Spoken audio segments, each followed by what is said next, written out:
Look, the CIA has done in this country, what they've done to us is unbelievable. Look at the terrorist acts that have occurred. The CIA behind most, if not all of them. We had the Marine barracks. We had our embassy in Kenya. We had Pan Am 103. We had the USS Cole. We had Oklahoma City. We had the World Trade Center in 1993. That helped the terrorists blow up the World Trade Center the first time. They built the bomb. They got the driver's license. The informant, the FBI informant, a fellow named Salam, a 43-year-old former Egyptian army officer, he was given the assignment to put the bomb together. And he went to his supervisor, his FBI supervisor, and said, we're going to put a dummy bomb in here, right? And the FBI supervisor said, no, we're going to put a real bomb.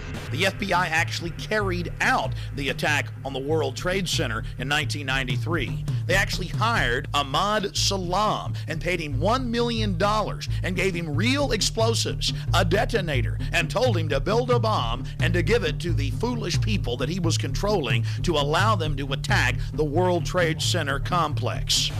Unfortunately for them, there were only 6 people killed, not enough to pass the legislation. So what happened is 2 years later, April 19, 1995, down comes Oklahoma City Murrah building, 168 people killed. 1 year later, the anti-terrorism legislation that takes away many of our constitutional rights and civil liberties is passed.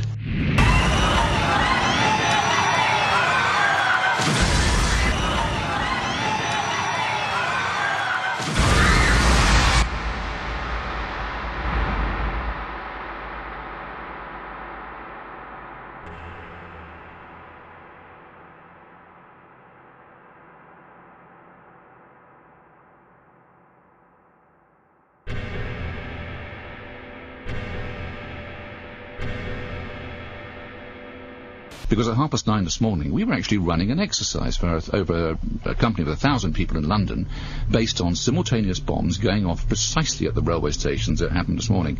So I still have the hairs on the back of my neck standing upright. To get this quite straight, you were running an exercise to see how you would cope with this, and it happened while you were running the exercise? Precisely.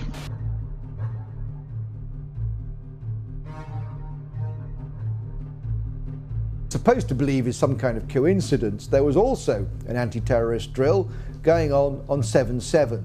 And again, just like 9/11, they were talking about attacks on the same targets, the same kind of tube stations, and exactly the same time as the actual attack happened, providing some kind of cover for what must be operations orchestrated in some way by the state.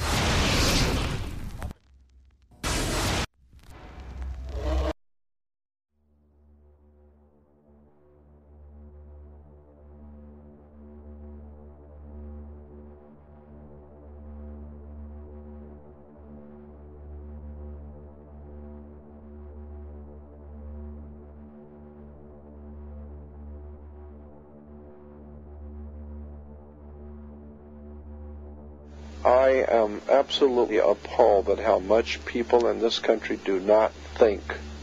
We are given to understand that an Arabic guy out there up in the mountains financed the most elaborate attack on this country. Do you think some people in a cave, were able to have NORAD stand down? Do you think that people in a cave were able to have all of this happen?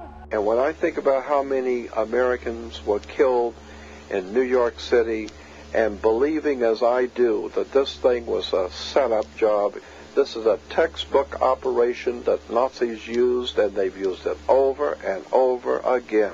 America has been suckered in one more time. I don't have to tell you things are bad. Everybody knows things are bad. The dollar buys a nickel's worth. Banks are going bust. Shopkeepers keep a gun under the counter. Punks are running wild in the street, and there's nobody anywhere who seems to know what to do, and there's no end to it. We know the air is unfit to breathe, and our food is unfit to eat. We sit watching our TVs while some local newscaster tells us that today we had 15 homicides and 63 violent crimes, as if that's the way it's supposed to be. We know things are bad, worse than bad. They're crazy. It's like everything everywhere is going crazy, so we don't go out anymore. We sit in the house, and slowly the world we're living in is getting smaller, and all we say is, please, at least leave us alone in our living rooms. Let me have my toaster and my TV and my steel-belted radios, and I won't say anything. Just leave us alone. Well, I'm not going to leave you alone. I want you to get mad. I don't want you to protest. I don't want you to riot. I don't want you to write to your congressmen because I wouldn't know what to tell you to write. I don't know what to do about the depression and the inflation and the Russians and the crime in the street. All I know is that first, you've got to get mad. You've got to say, I'm a human being. God damn it. My life has value.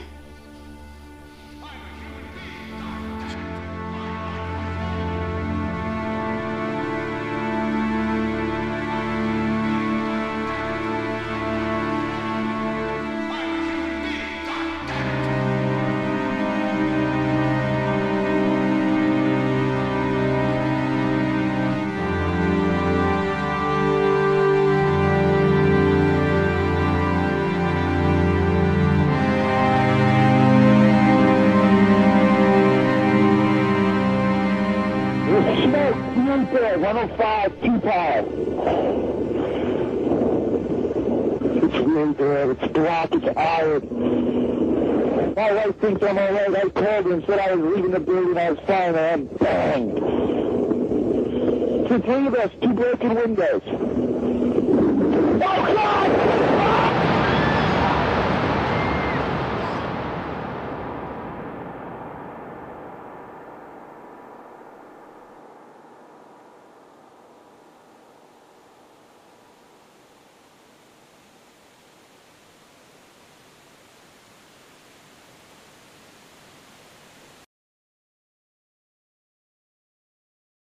Ladies and gentlemen, the very word secrecy is repugnant in a free and open society, and we are, as a people, inherently and historically opposed to secret societies, to secret oaths, and to secret proceedings. For we are opposed around the world by a monolithic and ruthless conspiracy that relies primarily on covert means for expanding its sphere of influence, on infiltration instead of invasion, on subversion instead of elections, on intimidation instead of free choice. It is a system which has conscripted vast human and material resources into the building of a tightly knit, highly efficient machine that combines military, diplomatic, intelligence, economic, scientific, and political operations. Its preparations are concealed, not published. Its mistakes are buried, not headlined. Its dissenters are silenced, not praised. No expenditure is questioned, no secret is revealed. That is why the Athenian lawmaker Solon decreed it a crime for any citizen to shrink from controversy. I am asking your help in the tremendous task of informing and alerting the American people, confident that with your help, man will be what he was born to be, free and independent.